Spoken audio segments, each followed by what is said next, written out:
Fala, meus irmãos, sejam bem-vindos a mais um vídeo aqui do canal. E hoje eu vou continuar com vocês, 1 Pedro no capítulo 4, finalizar na segunda parte.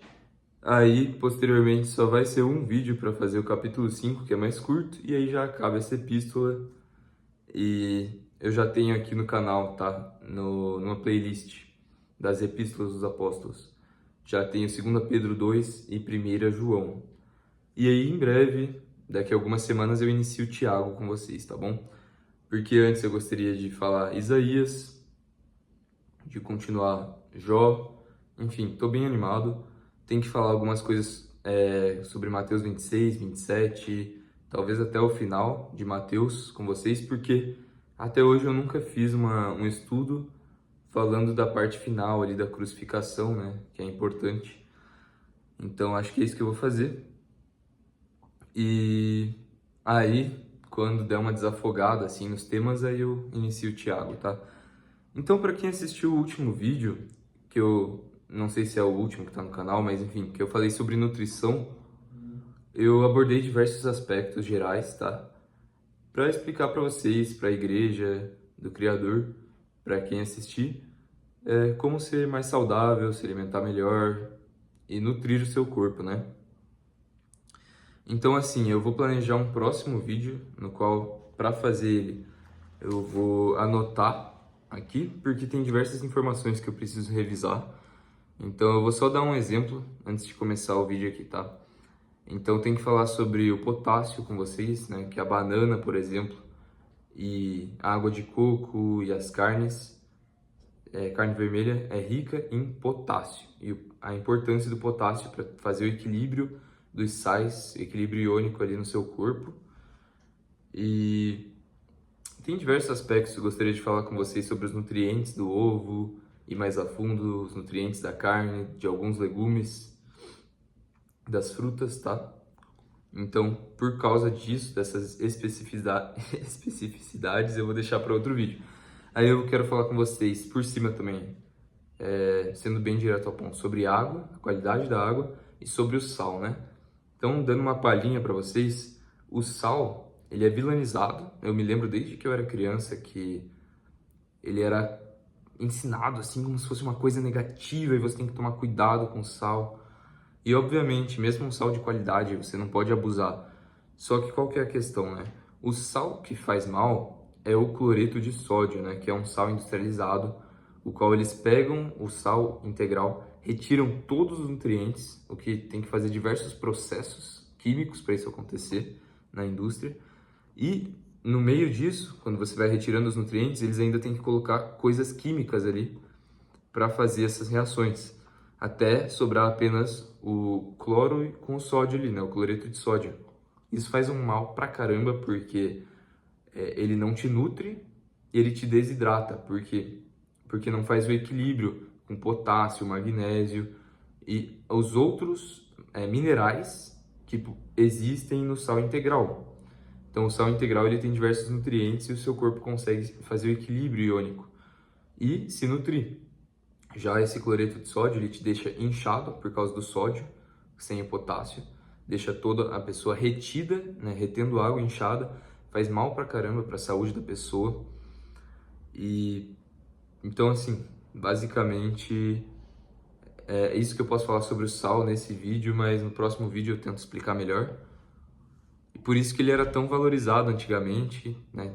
Era um item de alto valor, o sal, justamente porque ele não era somente para dar sabor aos alimentos, somente por um fator de gosto, mas sim porque ele é extremamente necessário para te dar força, energia, e é por isso que nós utilizamos tanto sal, tá bom?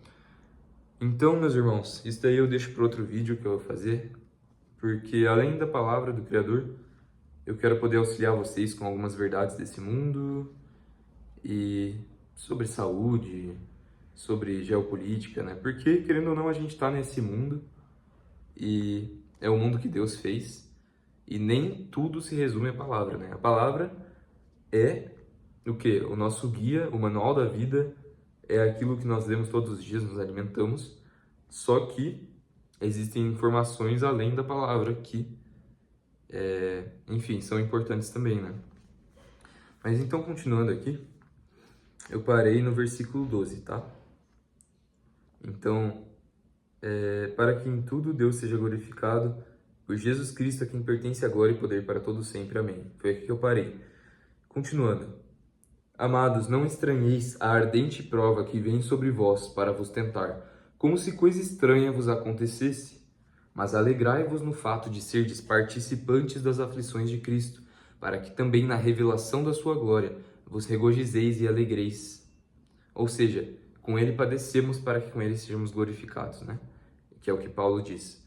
Se pelo nome de Cristo sois vituperados, bem-aventurados sois, porque sobre vós repousa o Espírito da glória de Deus. Quanto a eles, é ele sim blasfemado, mas quanto a vós é glorificado. Que nenhum de vós padeça como homicida ou ladrão ou malfeitor, ou como o que se entremete em negócios alheios. Ou seja, né? Deixa eu explicar o versículo anterior. Então, o Espírito é blasfemado pelas pessoas que fazem mal a nós. Porém, quando nós suportamos isso de forma sábia, o Espírito é glorificado nas nossas aflições.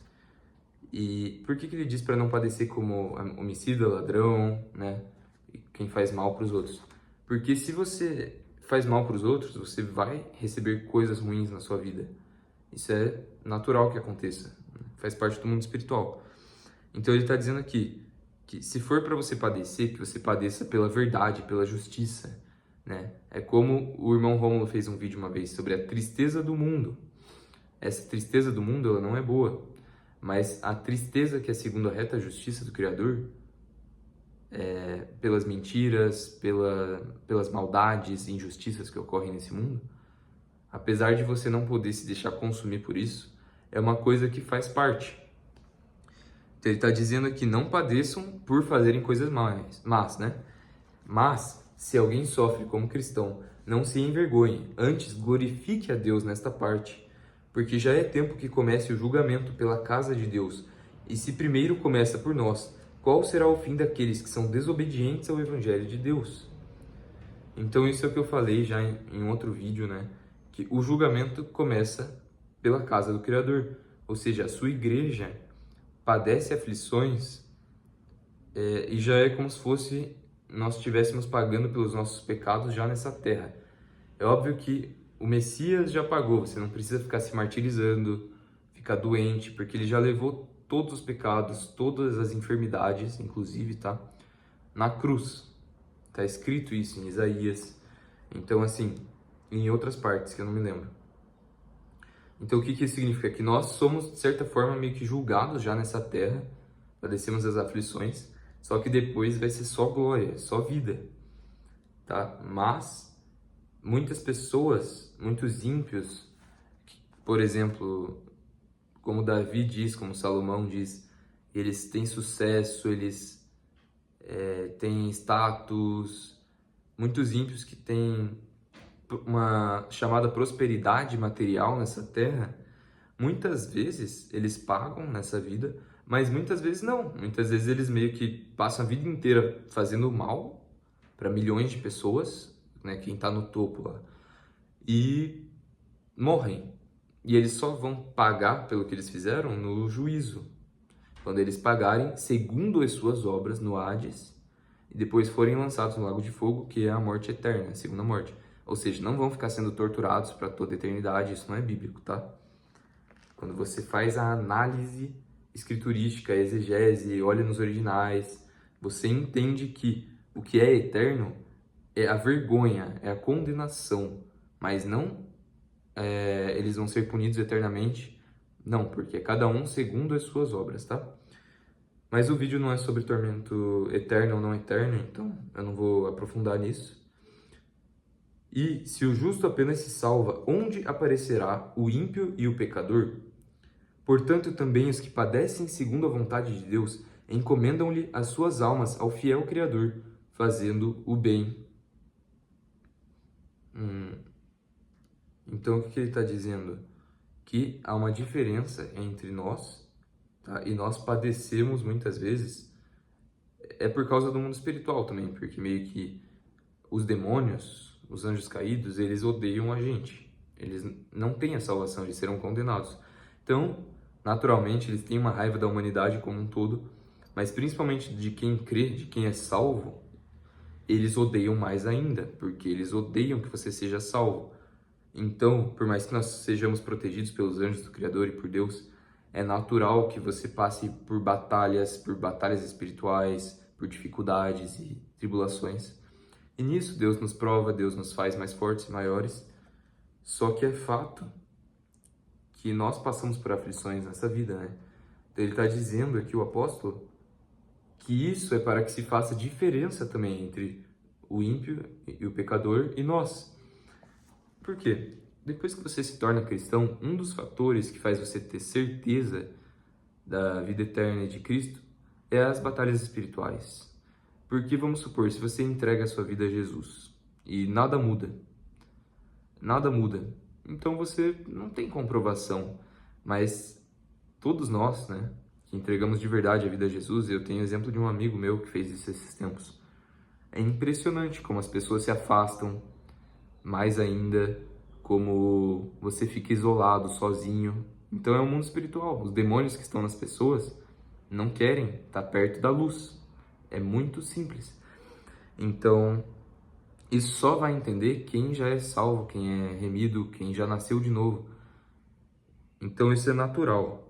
Natural que haja essa batalha espiritual e quando você é salvo, quando você tem o Espírito Santo, está liberto dos demônios, você percebe que meio que tudo muda, que você não é mais desse mundo. Na verdade, meio que você já sente isso desde sempre, os escolhidos, né? Desde jovens. Mas você percebe assim que você não é desse mundo, você não consegue se misturar com as coisas, que você não gosta da injustiça, você odeia a injustiça e ama a verdade. Então essas são características dos salvos, certo? Mas, finalizando, né? Então, se você padece segundo a vontade do Criador, você está encomendando a sua alma ao fiel, tá? Isso é uma característica do Criador. Ele é fiel, misericordioso, justo, terrível contra o pecado, tremendo, todo-poderoso, onisciente, onipotente. Ele tem muitas características. Ele é paciente, longânimo. Ele é um Deus de amor, um Deus de paz, tá? Então, quando ele faz alguma guerra, é por necessidade mesmo, para extinguir aquele pecado, mas ele é um Deus que é de paz e de harmonia, por isso que no céu nós teremos paz, tá? E, resumindo então, e aí quando nós fazemos o bem, nós vamos ter alegria nessa terra, e ao mesmo tempo vamos ter batalhas, e tudo bem, porque essas batalhas são para o nosso bem, né? Como a própria palavra diz, eu me lembrei agora, que todas as coisas convergem para o bem daqueles que amam ao Altíssimo, ao Criador, tá bom? Então, como Jesus diz, tendes bom ânimo porque eu venci o mundo, tá? E nós somos, como Paulo diz, mais do que vencedores por causa daquele que nos amou e daquele o qual nada pode nos separar, nada pode nos separar do amor dele por nós, tá bom? Então, fiquem tranquilos. E é isso, esse foi os ensinamentos do vídeo de hoje, tá? Que o Criador vos abençoe, meus irmãos. Finalizado capítulo 4 aqui de 1 Pedro. E fechou, até a próxima.